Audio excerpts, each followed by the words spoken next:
Subscribe करिए success ji channel को and don't forget to press the bell icon for the latest edutaining videos. Hey what's up guys, मैं Ashutosh Dubey success जी में आपका स्वागत करता हूं। हर डेवलपमेंट, हर ट्रीटमेंट, हर नए प्रोडक्ट सर्विसेज या हर एक इम्प्रूवमेंट के पीछे कोई ना कोई रिसर्च ज़रूर होती है। रिसर्च चाहे कोई भी हो, उसका सही प्रोसेस और डिज़ाइन ही है जो सबसे ज़्यादा उसकी एक्यूरेसी को इन्फ्लुएंस करती है। मैं आज आपको मार्केटिंग रिसर्च की प्रोसेस को बड़े ही इजी लैंग्वेज में समझाने जा रहा हूँ। अपने सारे व्यूअर्स को ध्यान में रखते हुए ये वीडियोस मैं हिंदी में बनाता हूँ, पर उसी का इंग्लिश का ट्रांसलेशन भी साथ में ही स्क्रीन में प्रोवाइड कर भी रहा हूँ। इस वीडियो में आगे बढ़ने से पहले अगर अभी तक आपने सक्सेस जी को सब्सक्राइब नहीं किया है तो प्लीज़ इसे सब्सक्राइब करिए, क्योंकि मैं लगातार ऐसे ही एड्यूटेनिंग वीडियोस इस चैनल पर अपलोड करता हूँ। तो ऐसी प्रोसेस या प्रोसेसेस का सेट जिसके द्वारा पाई गई इंफॉर्मेशन की हेल्प से प्रोड्यूसर्स, कस्टमर्स और एंड यूजर्स यानी वो व्यक्ति जो अंत में प्रोडक्ट का उपभोग करता है, इनको मार्केटर से जोड़ा जाता है ताकि मार्केट के अंदर अपॉर्चुनिटीज़ और थ्रेट्स यानी अवसर और समस्याओं को पहचाना जा सके, मार्केटिंग एक्शंस लिए जा सके, उनका विश्लेषण और उन्हें रीफाइन किया जा सके, मार्केटिंग कैसा परफॉर्म कर रही है उसकी जांच हो सके और मार्केटिंग को एक प्रक्रिया के तौर पर बेहतर तरीके से समझा जा सके। अधिक आसान भाषा में कहूँ तो मार्केटिंग रिसर्च मार्केटिंग कंडीशन से संबंधित डेटा को सिस्टमैटिकली कलेक्ट करना यानी व्यवस्थित संग्रह करना, एनालिसिस यानी उसका विश्लेषण करना और इंटरप्रिटेशन यानी उसकी व्याख्या करना है। आमतौर पर कोई भी रिसर्च या तो फंडामेंटल नेचर की होती है या तो अप्लाइड। अब फंडामेंटल रिसर्च वो होती है जिसे ज़रूरी नहीं कि आपकी कोई करंट प्रॉब्लम सॉल्व किया जा सके। इसका ऑब्जेक्टिव केवल नॉलेज का विस्तार करना होता है यानी ज्ञान का विस्तार करना होता है, to extend the boundaries of knowledge in a particular area. फिर भी ये उपयोगी है क्योंकि कई बार ये ऐसी इन्फॉर्मेशन को प्रकट करता है, ऐसे वेरिएबल्स के संबंधों को प्रकट करता है जो बाद की तारीख में आपके काम आ सकते हैं। जैसे ग्रीन योगर्ट नाम की कंपनी ने फ्रूट्स, नट्स और कैरामल के अलग अलग कॉम्बिनेशंस पर कंज्यूमर्स का प्रेफरेंस देखने के लिए फंडामेंटल रिसर्च की थी, जिनमें अलग अलग शुगर और मिठास का इस्तेमाल किया गया था। वहीं अप्लाइड रिसर्च में एक विशेष समस्या या समस्याओं का सेट होता है जिसे हल करने के लिए इंफॉर्मेशन कलेक्ट की जाती है। जैसे 80s के दशक में कोक में कुछ बदलाव लाने के बाद सेल्स में अचानक से गिरावट आई थी, जिसके बाद कोक ने एक ब्लाइंड टेस्ट किया था ताकि ये पता चल सके कि कस्टमर्स को ज़्यादा क्या पसंद आता है। आमतौर पर कोई भी रिसर्च या तो फंडामेंटल नेचर यानी बेसिक नेचर की होती है या तो फिर अप्लाइड नेचर की होती है। मार्केट में सेल्स के लिए ऑफर किए जाने वाले प्रोडक्ट्स या सर्विसेज के बारे में या उत्पादों के लिए पास, प्रेजेंट और किसी भी पोटेंशियल कस्टमर यानी संभावित उपभोक्ताओं के बारे में जानकारी एकत्र करने, विश्लेषण और व्याख्या करने की इस प्रोसेस को मार्केटिंग रिसर्च प्रोसेस कहा जाता है। आइए ज़रा देखते हैं कि मार्केटिंग रिसर्च में कौन कौन से इंपॉर्टेंट स्टेप्स होते हैं। इसे आप 6 स्टेप्स में डिवाइड करके आसानी से समझ सकते हैं। आपको अलग अलग बुक्स में अलग अलग मॉडल्स देखने को मिल सकते हैं जिसमें 5, 7 या 9 स्टेप्स में इस प्रोसेस को दिखाया जाता है, पर मेरे ख्याल से this model is sufficient enough. Step number 1, identify और define the problem. Step number 2, develop the research plan और डिज़ाइन।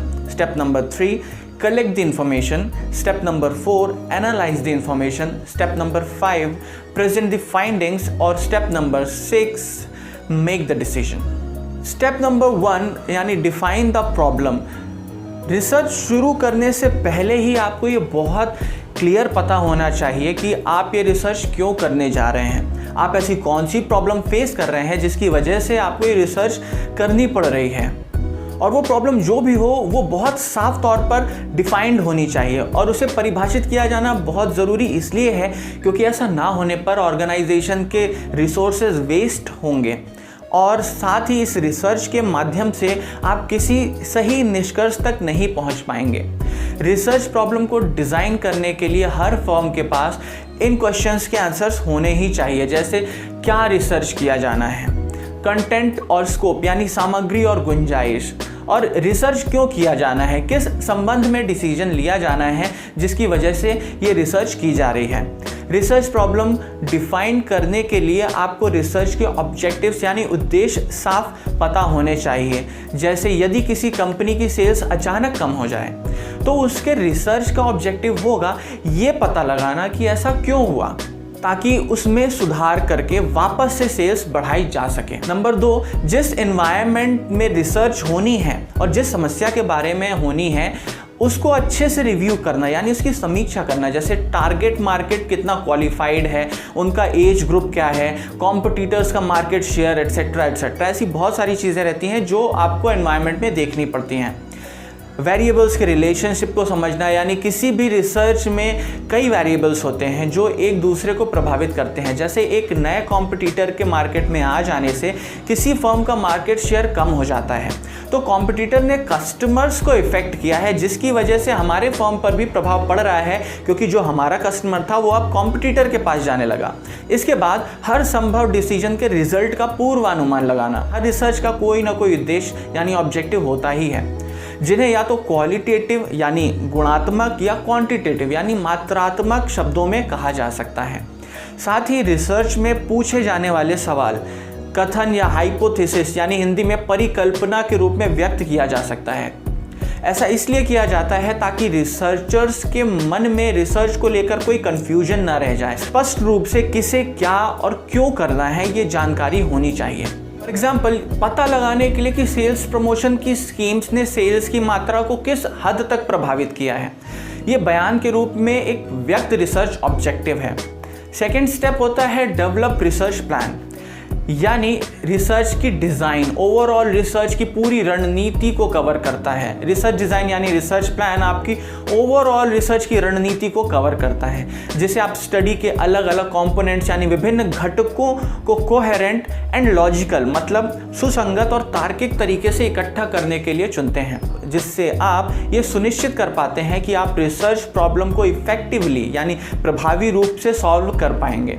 ये डेटा के संग्रह, माप और विश्लेषण का ब्लूप्रिंट तैयार करता है। इसे आप पूरी रिसर्च की रूपरेखा या ढांचा या प्लान भी समझ सकते हैं, जिसमें आप रिसर्च के लिए डाटा के सोर्स यानी प्राइमरी या सेकेंडरी डेटा कहाँ से लेना है ये तय करते हैं। फिर आते हैं रिसर्च के अप्रोचेस, जैसे कि observational research, ethnographic research, focus group research, सर्वे रिसर्च या बिहेवियरल डेटा, एक्सपेरिमेंटल रिसर्च। ये कई अप्रोचेस हैं रिसर्च के लिए जिनको मैं अगले किसी वीडियो में समझाऊंगा, वरना ये वीडियो बहुत ज़्यादा लंबा हो जाएगा और आज हम केवल रिसर्च की प्रोसेस के बारे में बात करेंगे।